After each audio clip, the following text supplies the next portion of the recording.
Pour l'émission de cet après-midi que nous avons pour vous, mais c'est Jeff Pambi qui est l'administrateur principal de la société civile alternative laïque engagée pour la fonction de l'État. En tout cas, avec lui, aujourd'hui, on va parler de cette question, le dialogue que l'opposant Martin Fayoulou a proposé après son retour aux États-Unis. Est-ce que c'est une réponse à cette société civile qui avait déjà proposé aussi cette thématique ou cette proposition d'un dialogue intercongolais, mais en tout cas, on pense comme si ils ont été mal comprise par la société congolaise. Et aujourd'hui, nous avons lui-même, aujourd'hui, il va expliquer cette question encore, qu'il avait proposé leur plan, qu'il avait appelé ça son plan de sortie des contingences, qu'il avait proposé en tout cas la réforme aussi concernant le dialogue intercongolais, qu'il est ici, Jeff Pambi. Bonjour, M. Jeff Pambi.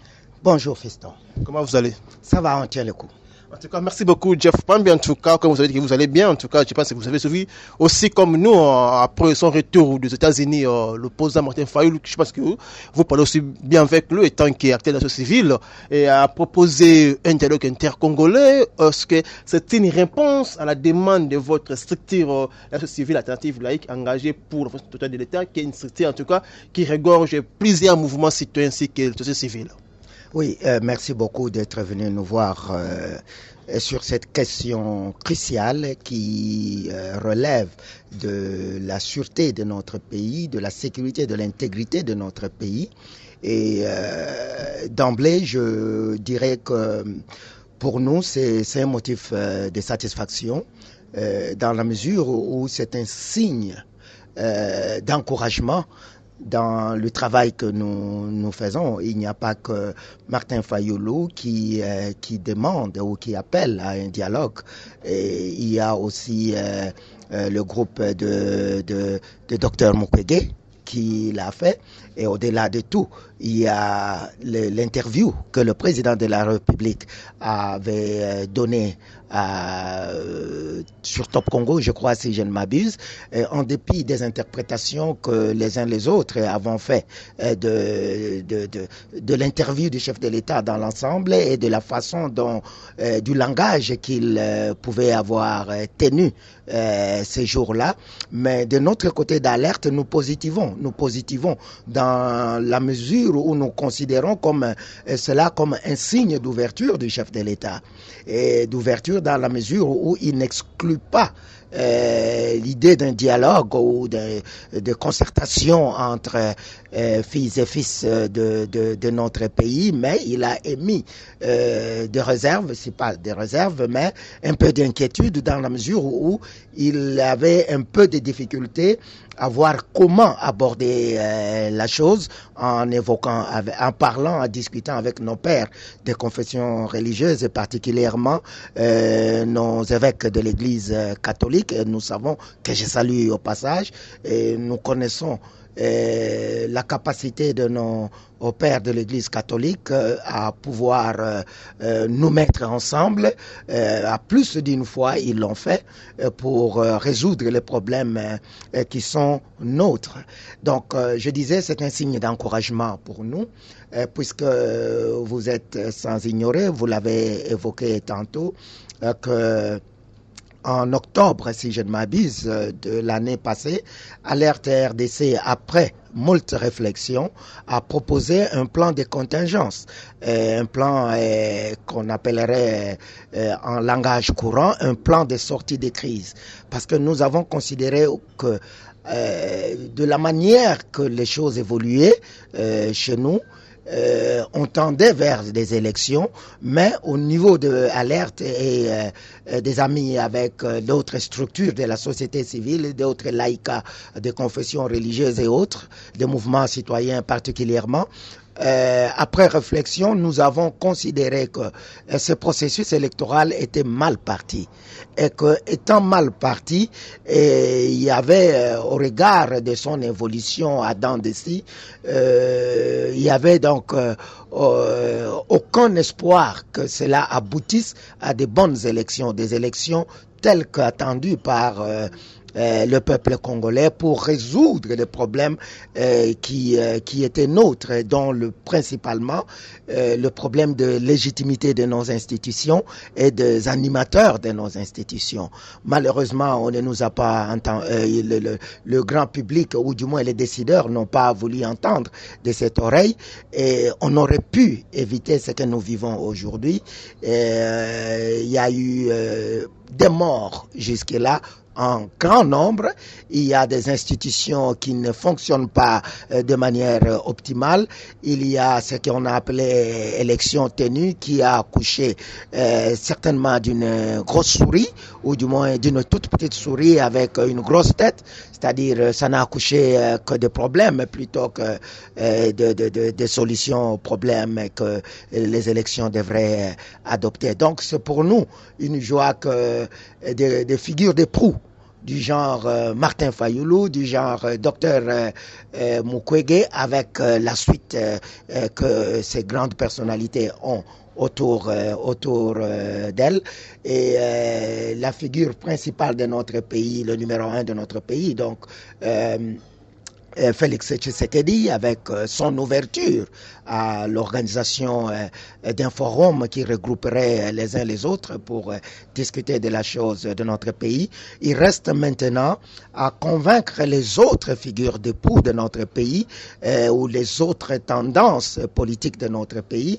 Du côté de la société civile, je pense qu'il n'y aura pas trop de problèmes dans la mesure où nous sommes en discussion permanente, et Alerte RDC dans les heures, sinon les jours qui suivent, je dirais les jours qui suivent, va en union d'énergie avec les autres organisations de la société civile, lancer des réflexions. Nous sommes en train de nous organiser très incessamment, des réflexions, des journées de réflexion pour avoir une convergence d'idées sur la question qui nous préoccupe actuellement. Il va donc rester, je le disais, des figures importantes tels que Joseph Kabila avec le FCC et tous ceux qui leur sont rattachés. Et il y a Moïse Katumbi avec Ensemble pour la République, avec tous ceux qui leur sont aussi rattachés. Je crois que même si pas ouvertement, mais Matata Mponyo ne serait pas très opposé, Mozito ne sera pas très opposé, ainsi que les autres que je n'ai pas ici cités. Jamais Kaboun qui est en prison. Je suivais dernièrement aussi mon aîné Lisanga Bonganga, qui est allé dans le même sens, et tout ceci va nous permettre, je sais que ce n'est pas la première fois que les Congolais se mettent ensemble, fin 2021, je crois que vous avez assisté à quelque chose d'inédit dans notre pays, lorsque nous avons lancé l'initiative de fédérer les énergies de la société civile et des autres forces politiques, et c'est-à-dire qu'il y a une volonté manifeste, en dépit de ce que nous vivons au jour le jour. Je crois que la partie FCC de Joseph Kabila et la partie Moïse Katumbi ne seront pas totalement opposés, mais question de leur présenter des garanties. Et je le disais aussi, ce n'est pas une première fois que nous nous mettions ensemble. Donc, si on se lance tel que Alerte RDC et les autres forces de la société civile en synergie et des mouvements citoyens, tels que nous sommes déjà engagés dans la dynamique de pouvoir mettre les uns les autres ensemble, je crois fermement que nous pouvons trouver un compromis ou un consensus sur l'organisation d'un forum qui nous mettrait sur table. Ce qui pose problème ici, un peu, c'est ces gens, la plupart des Congolais qui, je sais pas, en mal de quoi, et qui sont matin, midi, soir à sortir des paroles qui plus nous divisent que nous unissent. Alors, j'en appellerai à ceux-là qui vivent de ça malheureusement, parce qu'il suffit de passer à la télé pour chanter à la gloire de X, Y, Z, de tel camp politique ou quoi, et il sait que le soir, il peut se taper 2 bouteilles de bière. Et pour ces gens-là, la vie même de la nation ne compte pas. Et nous continuons à appeler les uns les autres à mettre de l'eau dans leur vin, et je suis persuadé que, je répète encore ici, ayant déjà ce signe d'ouverture de Félix Tshisekedi, président de la République, et son camp de la majorité actuelle au pouvoir, et ayant suivi le camp de Dr Mukwege, ayant suivi le président Martin Fayulu en personne, appelé pour un dialogue, et je suis persuadé que nous allons continuer de notre côté des tractations auprès de forces manquantes, parce que nous ne pouvons pas faire sans ces forces-là. Et je cite ici Joseph Kabila, Moïse Katumbi, Matata Mponyo, Adolphe Muzito et les autres que je n'ai pas cités, mais nous sommes persuadés que nous y arriverons. Oui, merci Jeff Pambi. Là, en tout cas, vous avez fait expliquer aux Congolais ce que vous pensez pour la RDC. Est-ce que le dialogue, c'est pas la première, comme vous venez de dire tantôt? Est-ce que aujourd'hui cette question de dialogue, parce que auparavant, lorsque vous avez parlé de cette question, vous avez proposé, on voit même des réactions du gouvernement, en tout cas, qui estimaient qu'en tout cas, il n'y a pas de question de dialogue, car on sait que donc, les gens qui agressent les Congolais sont les ennemis des Congolais. Et après, le gouvernement a accepté de collaborer ou de négocier ou de dialoguer avec les pouvoirs de Kigali. Et aujourd'hui, est-ce que le dialogue intercongolais qui est à la base de la situation sécuritaire de la République, parce que nous avons bien suivi Martin Fayulu qui a bien dit qu'il y a déjà plus de 100 localités entre le mai du M23. Est-ce que ces représentants de M23, parce qu'il y a des Congolais qui sont là-bas, est-ce qu'eux aussi serait important qu'ils soient aussi des parties prenantes à ces assises? Bon, ce sont des questions qu'il faudra adresser. Il faudra créer un cadre dans un premier temps, un cadre qui nous permette de mettre l'instrument même en place. Cet instrument qui va nous permettre de nous asseoir entre filles et fils de ces pays. Et nous pensons que ces assises-là doivent être des assises inclusives.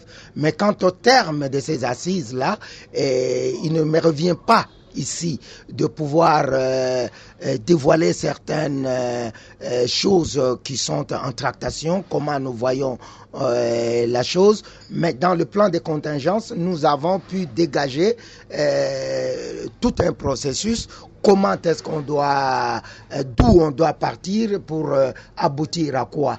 Mais pour parler du fond de la chose, je pense que chaque chose arrivera en son temps.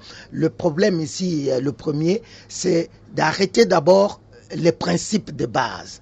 Le premier principe, c'est qu'il est impératif que les Congolaises et les Congolais se mettent ensemble pour discuter de la chose Congo, c'est-à-dire de leur pays qui est en souffrance. Vous avez évoqué beaucoup d'éléments là-bas, notamment la partie Est, avec autant de localités qui ne sont pas sous contrôle du gouvernement central à Kinshasa, avec toutes les conséquences qui s'y imposent.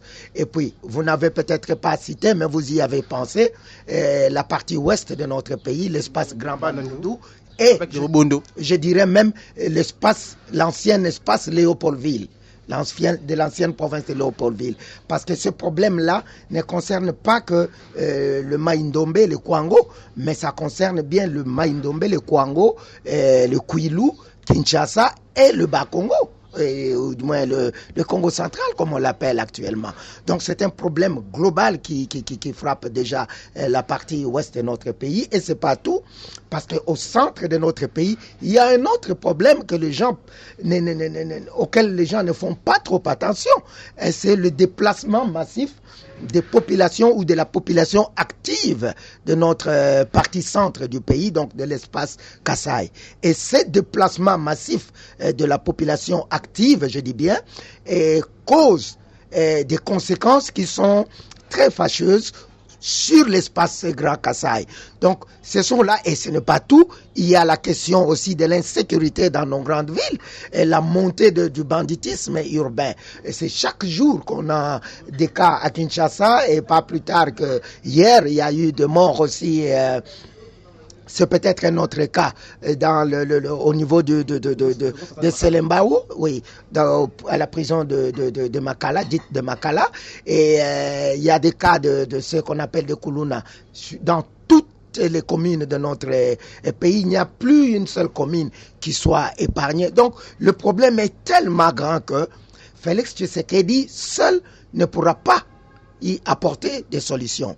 D'où la nécessité que tous nous nous asseyons autour d'une table, partis politiques du pouvoir et leurs alliés, ceux de l'opposition ayant participé aux élections, ceux de l'opposition n'ayant pas participé aux élections, et la société civile avec nos pères des confessions religieuses qui sont toujours là pour nous encadrer spirituellement et nous aider à garder l'esprit d'amour de notre prochain, de notre pays, de la patrie en tant que telle.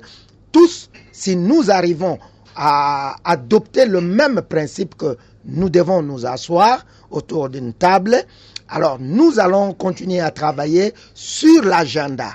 On va dégager l'agenda de ces travaux et de cet agenda-là qui sera un agenda concerté, parce qu'il ne faudrait pas que les uns puissent avoir un avantage quelconque sur les autres, et il faudra mettre des garde-fous pour qu'il n'y ait pas de duperie possible, c'est-à-dire que quelqu'un d'autre puisse jouer le malin pour rouler les autres. Donc des garde-fous et mécanismes doivent être mis en place pour que ne soit que ne prime dans tout ce que nous ferons que l'amour et l'intérêt de la patrie en tant que telle, oui, et pas les intérêts des individus singulièrement. Oui, merci Jeff Pambi. On vous suit partout à Lubumbashi, Congo central, Graban, en tout cas, on vous suit partout à la radio de 9.7 MHz. Mais c'est Jeff Pambi parce que, mais là, maintenant, on parle de ces questions de dialogue, parce que vous avez évoqué les quatre thématiques. On sait que le pays a beaucoup de problèmes, parce que même si on lit votre plan de sortie de la crise, que vous appelez plan de contingence, vous avez évoqué le plan de la constitution, tout ça, vous avez évoqué beaucoup de choses. Mais lorsqu'on a attendu même des dires de Martin Fayoul, il s'est beaucoup focalisé sur le plan sécuritaire, ce qui dérange. Or, il y a sur la question de la constitution qui pose problème. Est-ce que c'est les moyens que ce dialogue, on peut en profiter pour parler de tout, et aussi la question des élections, parce que cette fois-ci, qu'en 2028, si nous aurons des élections, que les élections soient pacifiques et que tout le monde puisse participer, s'il y aura des réclamations, mais qu'on puisse avoir des contestations rationnelles. Merci. Je pense que on pourrait avoir une émission pour décortiquer le plan de contingence des alertes RDC pour éviter le chaos en RDC. Et c'est un plan global, perfectible, mais qui est plus ou moins complet, qui évoque presque tous les aspects de la vie de la nation. Et dans ce plan, il est question d'abord d'une assise qui nous mette, ou des assises qui nous mettent tous ensemble pour décider de certaines choses. Mais il y a aussi le fonctionnement même de l'État. Comment est-ce que l'État doit fonctionner pendant ces temps-là? Et dans ces assises-là, dans notre plan, on a évoqué différentes étapes. Comment le pays doit être gouverné de manière consensuelle et à tous les niveaux. Nous parlons ici du niveau national, avec les institutions à ce niveau-là, et au niveau provincial, avec les institutions à ce niveau-là. Nous avons quasiment tout détaillé, et c'est perfectible, je répète, c'est-à-dire que c'est sujet à des discussions. Mais de manière globale, nous avons relevé toutes ces choses-là, nous n'avons rien laissé de côté, mais pendant cette même période, avec une sorte de primauté de la société civile, dans la mesure où la société civile ne serait pas partie prenante à la compétition pour la conquête du pouvoir. Et donc, la société civile devrait jouer un rôle déterminant, et notamment dans la gouvernance du pays au niveau national, dans certaines institutions, dont notamment le département qui serait chargé de réformes institutionnelles. Et dans ces réformes-là, on parle de la refonte de la CNI. Et quand on parle de la refonte de la CNI, on sous-entend la loi organique, la loi électorale, la composition de la CNI, tout qui va avec. Comment est-ce qu'on peut faire que notre CNI devienne crédible? Quelles sont les dispositions que nous... Alerte a tout réfléchi là-dessus et a fait des propositions qui peuvent être discutées pour qu'on trouve un compromis entre nous, mais avec une une primauté de l'action de la société civile, je l'ai dit et je répète, pour éviter le conflit d'intérêts. Parce que s'il y a primauté d'un camp politique sur l'autre, sur les autres, et on a parfois tendance, à tort ou à raison, à penser que l'un ou l'autre risque ou va tirer le drap de son côté et il va créer il va influencer, si pas le fonctionnement de la vie publique, mais l'organisation de la vie publique dans le sens de ses intérêts. C'est pour ça que nous parlons d'une sorte de primauté de la société civile, parce que chez nous, je sais qu'il y a des personnes qui sont capables de transcender leurs émotions, de transcender leurs égos et parler société et ne voir que l'intérêt de la nation, de la patrie, de notre peuple que nous pensons qui a trop longtemps souffert.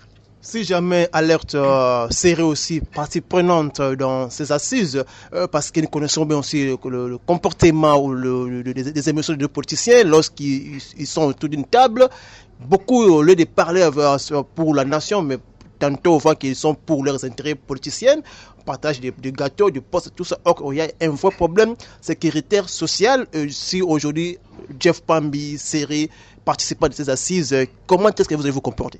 Bon, j'aimerais que l'on parle plutôt de la dynamique Alerte que de Jeff Pambi en tant qu'individu.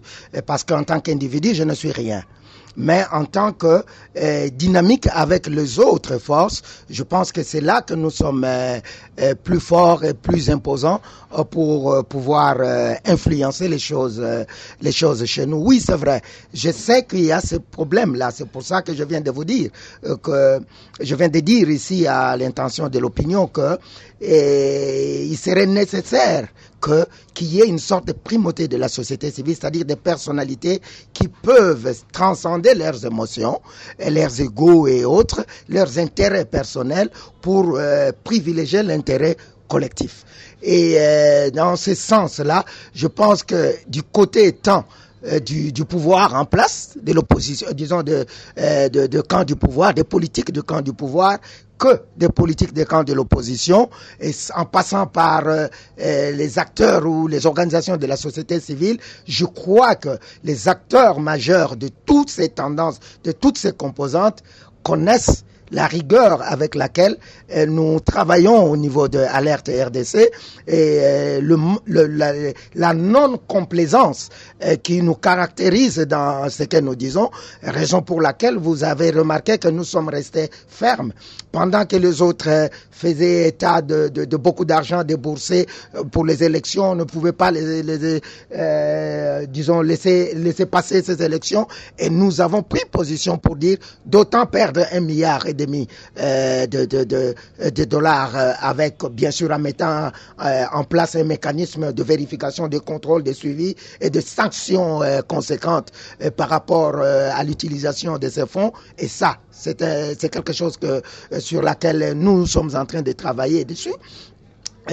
Autant nous pensons à cette question-là, mais nous pensons aussi beaucoup ou du moins aux conséquences de pouvoir privilégier 1,5 milliard de dollars qu'on aurait dépensé plutôt que la suite. Parce que la suite, vous vous rendrez compte que en nombre d'hommes de pertes en vies humaines, on est à un niveau inexplicable. Et en termes d'argent dilapidé pendant tout ce temps où on a laissé le désordre prendre les dessus, le non-contrôle prendre les dessus, l'impunité prendre les dessus, en dépit aussi, nous le reconnaissons, des efforts qui sont entrepris par certains départements et certaines personnalités qui sont au pouvoir. Quand je parle de pouvoir, je ne parle pas de pouvoir politique, je parle du pouvoir de manière globale, c'est-à-dire à l'inspection des finances, à la justice et ailleurs. Donc, en dépit de ces efforts-là, mais on peut dire que les choses n'ont pas vraiment marché. Et ça, ce n'est pas moi qui l'ai dit. Tout le monde l'a dit, qu'on soit du camp du pouvoir, de l'opposition, que de la résistance et de la société civile. Donc, il y a lieu de dire que aujourd'hui, il est temps de s'arrêter un moment. Parce que seul, je dirais même pas un aveugle, qu'on ne transforme pas mes paroles, c'est une figure de style. C'est-à-dire, même un aveugle, parfois, quand il avance, lorsqu'il est en doute, il s'arrête. Vous voyez. Alors, vous qui êtes en train de voir, vous qui êtes des spécialistes, des experts en économie, en justice, en ceci, cela, en finance et consorts, vous voyez le chaos vers lequel on est en train de tendre. Si on n'y est pas déjà dedans en plein, et il faut qu'on ait le courage de s'arrêter. Nous avons parlé de cet adage, ou pas, il ne s'agit pas d'adage, il s'agit peut-être d'un conte de chez nous, appelé le conte de Kapwepwe, qui, ayant eu honte de pouvoir sortir du cercueil parce qu'il savait qu'il n'était pas mort, et c'est un coup qu'il avait préparé pour essayer de duper les autres, mais arrivé à un moment, il a eu honte de sortir et de dire aux gens que non, en fait, il n'était pas mort, il était vivant. Et il a été enterré vif. Mais si nous savons que nous pouvons faire quelque chose, il ne faudrait pas... dans la vie des gens, lorsqu'elle est engagée, la vie de toute une nation, lorsqu'elle est engagée, il faudrait se surpasser. Accepter que les gens disent que tu avais tort, mais que tu t'es ressaisi à temps pour repartir du bon pied. Je pense que vous sortirez ou tu sortirais grandi, ragaillardi, plutôt que de te laisser enterrer vivant, et avec toi, tu vas enterrer toute une nation. Mais c'est Jeff Pambi, en tout cas, nous sommes vers la fin de notre émission, mais c'est Jeff Pambi. Vous avez évoqué aussi la question de nos pères, parce que lui-même aussi, Martin Fayulu a évoqué cette question-là qui demande de la société que le père soit là. Alors, vous étant qui est laïque aussi, protestante, et vous avez aussi travaillé avec les laïcs de confession catholique. Aujourd'hui, comment est-ce que, parce qu'on ne voit plus l'harmonie là qui était entre les deux confessions, côté ECC et catholique, est-ce qu'aujourd'hui, par rapport à cette situation, nous sommes en train d'y aller pour le dialogue, parce qu'on a déjà vu un communiqué de l'ECC qui dit que le président de l'ECC est déjà d'accord et il félicite cette option de dialoguer parce qu'il estime que c'est un bon moment qu'on va parler du Congo pour que les choses puissent s'améliorer. Est-ce que ça aussi, ça ne peut pas poser des problèmes pour l'Église pour qu'il puisse faire cette médiation? Bon, je n'aimerais pas trop commenter dans le fond de la collaboration entre l'ECC et la CENCO, mais je pense que l'ECC et la CENCO sont toujours en bonne intelligence en ce qui concerne la chose du pays. Et lorsque nous parlons des confessions religieuses, ne voyons pas des individus, c'est un corps. Et ce corps-là a un seul maître. Et le maître, c'est Jésus-Christ. Je suis un homme de foi. Et je crois en Dieu, je crois en Jésus-Christ et je crois au Saint-Esprit. Donc, c'est-à-dire que l'Église, corps du Christ, c'est un corps, c'est un tout. Et que des individus au sein de ce corps aient par moments des divergences d'opinion, des vues et consorts, c'est tout à fait naturel parce que nous avons la chair et nous vivons dans le monde physique. Mais ce qu'il faut privilégier, c'est ce que veut le maître. Qu'est-ce qu'il nous a donné comme commandement? C'est d'aimer son prochain, c'est d'aimer l'autre, et c'est de ne pas faire ce que tu n'aimerais pas qu'on te fasse à toi. Et ici, aujourd'hui, il est question de prôner l'amour. Il est question de prôner l'unité et la cohésion. La cohésion entre filles et fils de Dieu, la cohésion au sein de l'Église, corps du Christ, et la cohésion au sein d'une même nation, des filles et fils de cette nation, de cette terre du peuple de Dieu. Le Congo est une terre bénie. Plusieurs le disent, plusieurs le voient, plusieurs le savent. Et il n'est pas dit que tout le monde pourrait voir la chose de la même façon ou que tout le monde pourrait agir forcément de la même façon. Mais que nous privilégions les intérêts des individus, ça serait faire fausse route. Voyons l'ensemble du corps. Qu'est-ce que le Congolais veut aujourd'hui? Quelle est la démarche de l'Église corps du Christ aujourd'hui? La démarche de l'Église corps du Christ aujourd'hui est l'Église qui a déjà fait ses preuves, l'Église corps du Christ, qui a déjà fait ses preuves dans la démarche à pouvoir mettre les uns et les autres ensemble autour d'une table pour résoudre nos problèmes. Je pense qu'on peut toujours continuer à faire confiance en cette Église-là, nonobstant les faiblesses physiques, les faiblesses qui peuvent se manifester dans le chef de certains individus, dans le grand ensemble, le corps du Christ. Mais ici, la question est de dire que l'Église peut nous conduire, peut nous unir, peut nous enseigner. Et même si l'Église doit faire cela, moi je ne vois pas ça en termes de catholiques ou protestants, mais je vois ça en termes de spiritualité. Qui pourrait avoir la moralité nécessaire et suffisante? Qui pourrait avoir, sans en juger les uns les autres, qui pourrait avoir suffisamment de rigueur? Des rigueurs, quand je parle de rigueur, ne sous-entendons pas ici le fait d'être dur envers un camp contre un autre ou d'être flexible envers un camp contre un autre. Mais c'est de privilégier le respect des règles. Parce que ce qui tue chez nous, c'est le manque de respect des règles.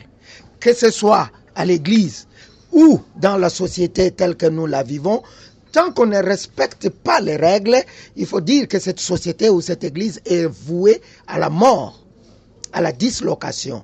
Et c'est là, à ce niveau-là, que je parle de rigueur. Nous avons besoin de personnes qui peuvent se surpasser, transcender, je l'ai dit et redit, leurs émotions et respecter et faire respecter les règles du jeu, les lois de notre pays. Parce que ce qui a tué notre pays, c'est le manque de respect des règles. Lorsqu'on vous place à la direction, à la conduite des affaires, aussi bien de l'Église que de notre société dans l'ensemble, les gens ont souvent tendance à se regarder soi-même.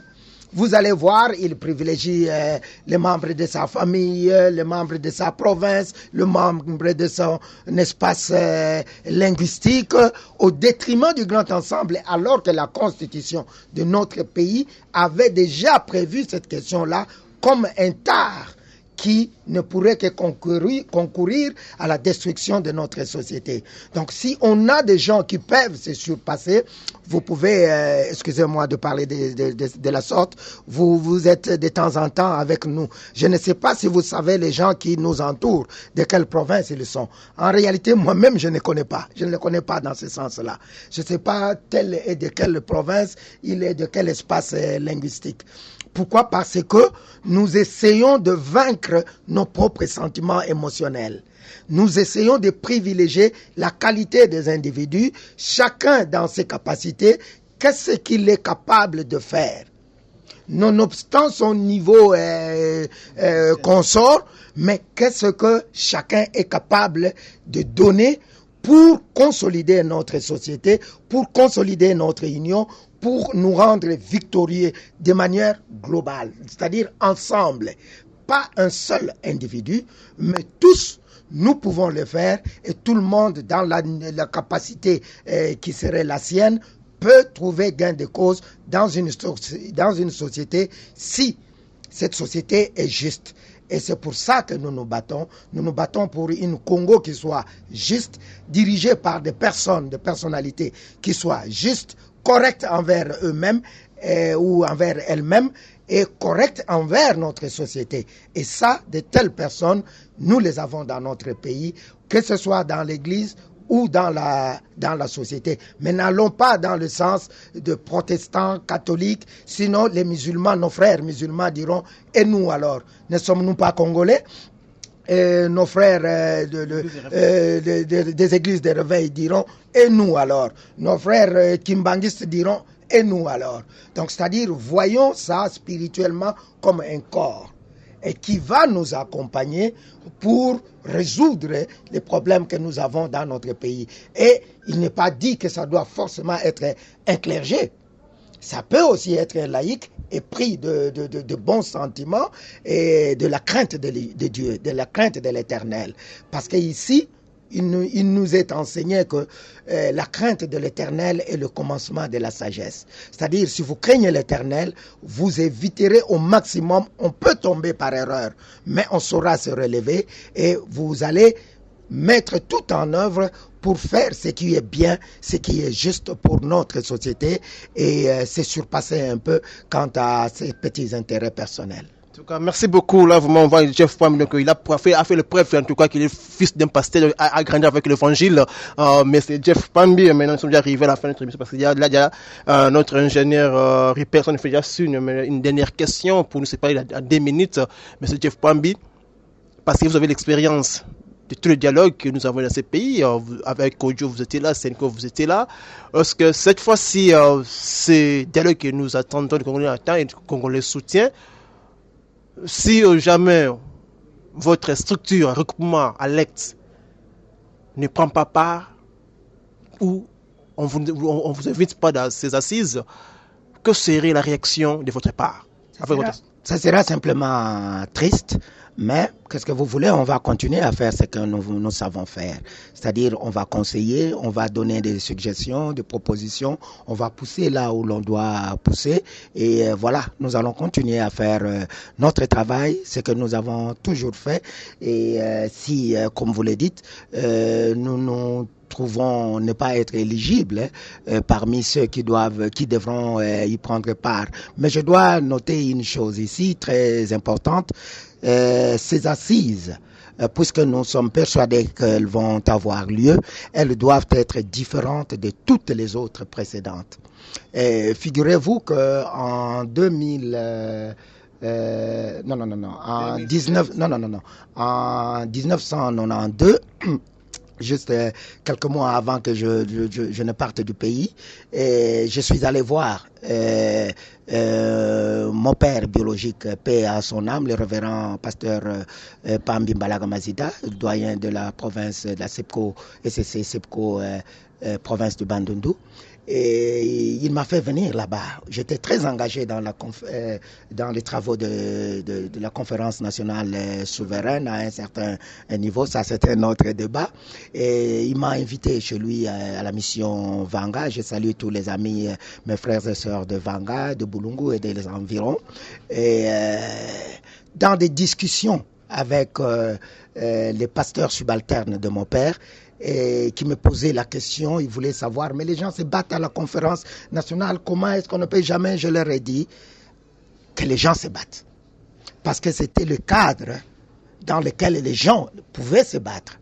Et s'ils se battent, c'est parce qu'ils sont dans la recherche des solutions. Chacun vient a priori avec ses idées. Mais ça ne veut pas dire que vos idées sont forcément les meilleures. Et quand vous arrivez, le choc des idées des uns des autres peuvent créer des flammes. Mais pourvu qu'on ait la capacité d'éteindre ces flammes-là et que à la fin, l'on se mette d'accord, que l'on se serre le bras et que les mains plutôt, et que l'on lave nos mains sales et que l'on reparte du bon pied. Mais faillir de faire cela, si à la conférence nationale souveraine, on n'en arrive pas là, alors malheureusement je crains que nous allions de conférence nationale en conférence nationale. Et c'est ce que nous vivons aujourd'hui. Je disais ça en 1992. Et aujourd'hui, on est en 2024. C'est-à-dire, c'est la conséquence de ce que les travaux de la conférence nationale étaient escamotés. Il y a des sujets qu'ils ont fait taire parce qu'ils ont eu peur et honte. Ils ont privilégié des conciliabules. pour dire non, si nous parlons de ça, si nous parlons de détournements, si nous parlons des assassinats et consorts qu'il y a eu, eh bien, et voilà, ça va créer des problèmes. On ne va pas, lavons seulement les mains, mais vous lavez les mains dans de l'eau sale. Vous vous attendez à quoi? Vous allez forcément attraper des microbes, des germes. Mais il faut avoir le courage d'adresser tous les problèmes. Et quand vous allez vous battre s'il le faut, ce n'est pas un souhait, et que vous allez finir par vous mettre d'accord, vous allez créer de nouvelles bases qui soient des bases solides, fondées sur la vérité, l'amour et le sérieux. Ainsi donc, nous aurons jeté des bases d'une nouvelle société congolaise. Et croyez-moi, je vous assure que le monde nous enviera.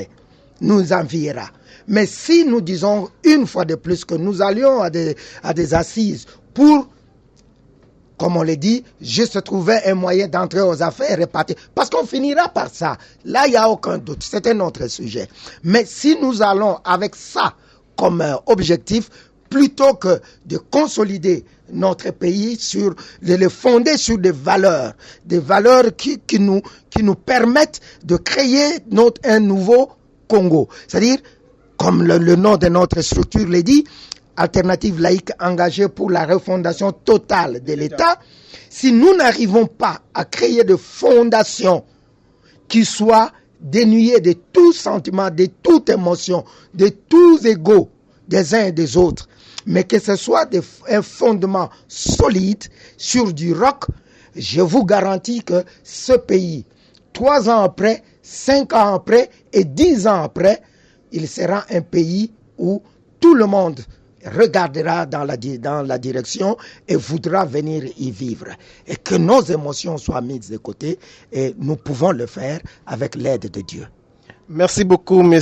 Jeff Pambi, qui est l'administrateur principal de la société civile alternative laïque engagée pour la fonction totale de l'État, en tout cas, qui était notre invité de cette émission. En tout cas, nous avons parlé avec lui de ces questions des dialogues, comme vous savez, qui sont parmi des sociétés civiles qui avaient proposé pour la première fois un dialogue intercongolais avec leur plan de sortie de contingence qui parlait de la crise qui traverse les pays, et ils avaient suggéré que le dialogue serait le seul moyen pour sauver notre pays à danger. Mais Jeff Pambi, merci à vous.